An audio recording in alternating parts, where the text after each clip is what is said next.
guys, welcome back to my YouTube channel. Andito naman tayo para share sa inyo at magbahagi ng ating kaalaman ukol sa paggagawa ng mga balloons decoration.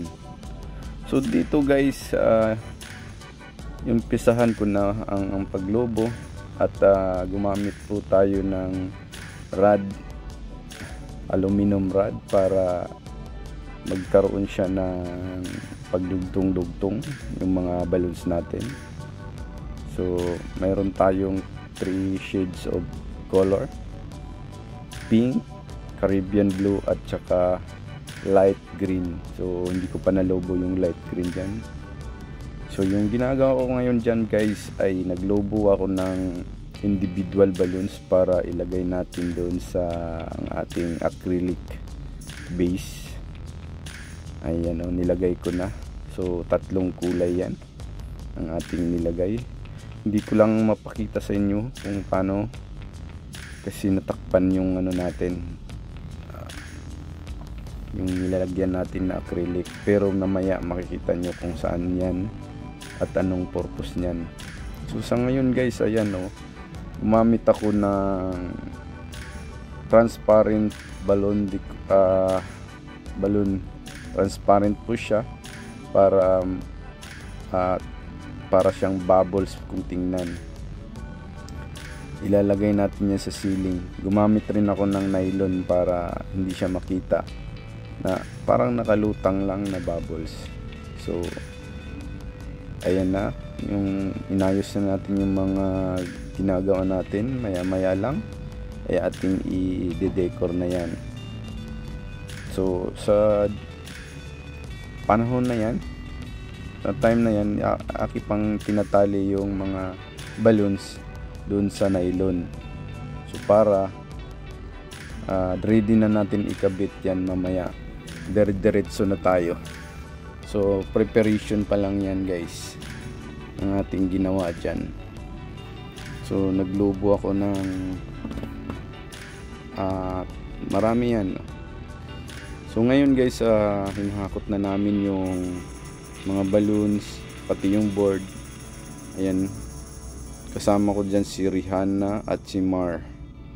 So tinulungan nila ako maghakot ng mga balloons at yung board. So sa ngayon nandun ako sa loob, taayusin, at makikita nyo rin maya maya lang konti, makikita nyo anong ginagawa namin doon ni Mar. So dalawa po kami ang gumagawa dyan, tinutulungan niya ako. Ayan na guys, ayan si Wilsel po yan, yung isa kasama natin dyan sa paglulubo at sa pagdedecor. Ayan. So gumamit rin ako ng 36-inch na balloons guys. Kung ano yung kulay ng balloons, doon natin nilalagay. Halimbawa yun sa pink, light pink natin, meron din tayo sa Caribbean blue. Ayan si Mar yung nagkakabit, palitan lang kami. So ang decor natin guys ay under the sea ang niya, ang motif niya. O diba? Ayan diba?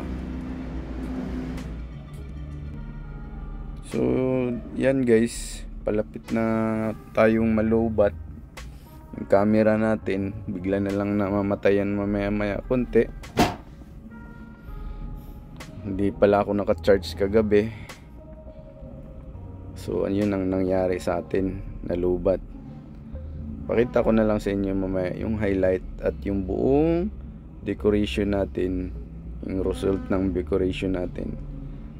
So ayan, tatanggalin natin yung mga nasa ceiling kasi wala sa team. Ayan na yung bubbles na ilalagay natin sa ceiling. Inaayos ko muna kasi yung paghakot nila nagkagulo-gulo na. Medyo nainis ako dyan kasi Di man nila inayos paghakot. Medyo takaw sa oras yan pag aayusin mo pa. Kaya nga nilobo natin para diretso kabit na lang. So ayan na yung isa, nakabit ko na. Yan si Mark, patuloy pa rin ang kanyang paggagawa dyan. So ikakabit na ni Mar yung pangalan. Ayan, mag-usap kami, ganito, ganyan, may mga kulang. So ganun talaga yung mga decoration natin. Medyo hindi naman natin mape-perfect yun kung tayo lang mag-isa.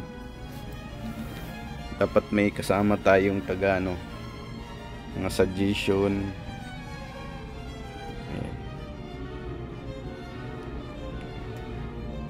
So ayun guys, yung kasama ko nilalagay na ang sikreto para dumikit doon sa board na hindi siya nasisira. Glue tack po ang kanyang ginawa para dumikit ng hindi nasisira yung board. Minsan kasi pag iba yung board na ginawa natin, masisira at hindi natin magagamit pag ulit. Sa next time di na natin maulit pag sira na, so mahirap na.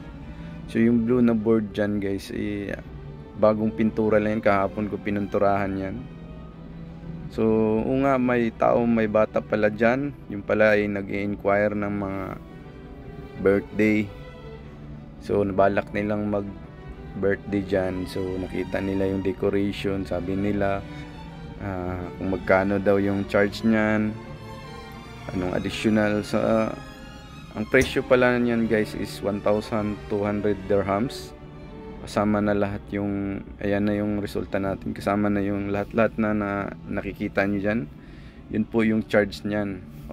Kung nakikita nyo yung acrylic, ayan yung acrylic natin.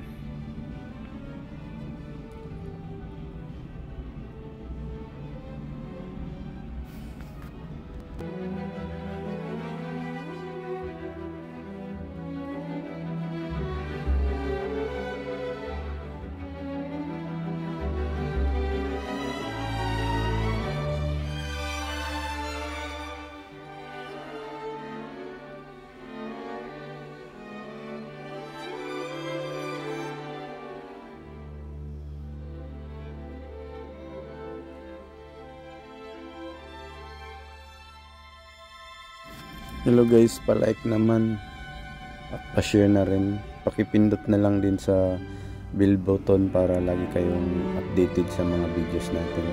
Maraming salamat. See you next